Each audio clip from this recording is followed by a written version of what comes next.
ক্ষমতায় আসার পরে মমতা ব্যানার্জি জালিয়াতির মাথা হয়ে গেল, চোরেদের মাথা হয়ে গেলেন। কেউ দীর্ঘদিন ফুটবলের মতন ব্যবহার করে যাবে আর ফুটবল হয়ে খালি এ মাথা ও মাথা করবে, সেটা হবে না। মসজিদ তার আবেগের জায়গায়, দল রাজনীতির ময়দানে। দেবকে যখন পার্লামেন্টে ভোটের জন্য খোঁজা হয়, ও বলছে আমি শুটিংয়ে ব্যস্ত ছিলাম।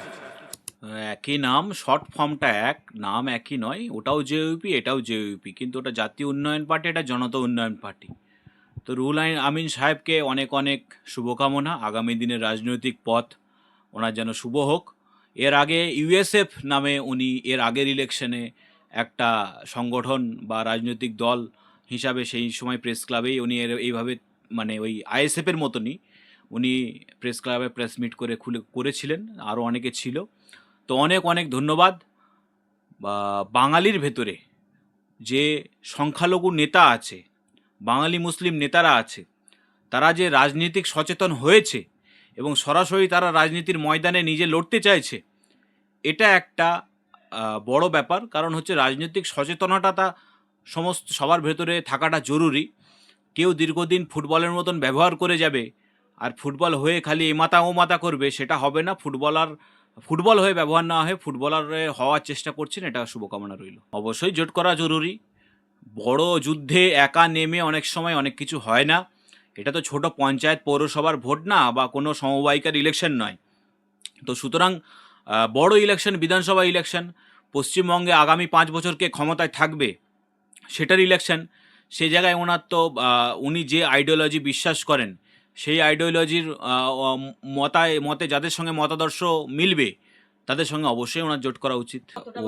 অতীতেও অনেক পার্টি ছিল, তারা করতে পারেননি, কিন্তু ওনার নিজস্ব একটা মেদিনীপুরের বুকে বিশেষ করে একটা পরিচিতি আছে। এবং আমি মনে করি উনি অনেক জায়গাতেই শাসক দলকে টেক্কা দেবেন, বিজেপিকেও টেক্কা দেবেন এবং একটা ভালো রেজাল্ট করবেন। সত্যিই তো, কেন একটা দেবকে যখন পার্লামেন্টে ভোটের জন্য খোঁজা হয়, ও বলছে আমি শুটিংয়ে ব্যস্ত ছিলাম।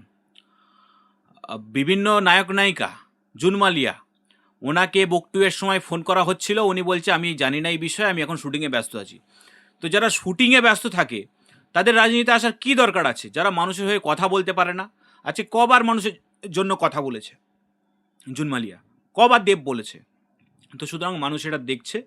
আগামী দিন রাজনৈতিক শুভ হোক না। কোনো দিন মসজিদ আজকে না, মসজিদ 2024 সালে উনি অ্যানাউন্স করেছিলেন যে আমি মসজিদ করব। দল তো এই 2 মাস হলো উনি করেছেন। তো সুতরাং মসজিদের সঙ্গে দলের কোনো রিলেশন আছে বলে আমি মনে করি না। মসজিদ তার আবেগের জায়গায়, দল রাজনীতির ময়দানে। মসজিদে সবাই স্বাগতম। কেউ সিপিএম করতে পারে, কেউ তৃণমূল করতে পারে, কেউ বিজেপি করতে পারে, কেউ কংগ্রেস করতে পারে। তার সঙ্গে মসজিদে কোনো রিলেশন, সবাই স্বাগত মসজিদে। দলে তো সবাই স্বাগত নয়। তো সুতরাং দল আলাদা জায়গায়, মসজিদ আলাদা জায়গায়। যে যা রাজনীতি করছে ভোটের ময়দানে দেখা যাবে কার কোন জায়গায় তার পজিশন দাঁড়িয়ে আছে। কাউন্টিং যেদিন হবে ভোটের পরে, সেদিন বুঝতে পারবেন। এটার কারণ হচ্ছে যে ক্ষমতায় আসার আগে যে ধরনের প্রতিশ্রুতি দেয়, যেমন মমতা ব্যানার্জি ক্ষমতায় আসার আগে বলতেন যে সাজার কমিটি রিপোর্ট আমি ইমপ্লিমেন্ট করব, সেই সমস্ত মুসলমানদেরকে দেখব, হ্যাঁ, সংখ্যালঘু পিছিয়ে পড়া দেখব, নতুন নতুন কারখানা খুলব, ভালো চাকরি রিক্রুটমেন্ট হবে, বিভিন্ন রিক্রুটমেন্টে জালিয়াতি হয়, সেগুলো হতে দেবো না। কিন্তু দেখা গেল কি, ক্ষমতায় আসার পরে মমতা ব্যানার্জি জালিয়াতির মাথা হয়ে গেলেন, চোরেদের মাথা হয়ে গেলেন। তাহলে এই পজিশন যদি দাঁড়িয়ে যায়, চাকরি চুরি মমতা ব্যানার্জির, আমফানের টাকা চুরি মমতা ব্যানার্জির আমলে, মাস্টারমশাইরা ডিএ পাচ্ছেন না, তার জন্য সুপ্রিম কোর্ট যেতে হলো মমতা ব্যানার্জির আমলে, চারিদিকে 100 দিনের কাজের দুর্নীতি থেকে শুরু করে সব কিছু মমতা ব্যানার্জির আমলে, সংখ্যালঘুরা নিপীড়িত।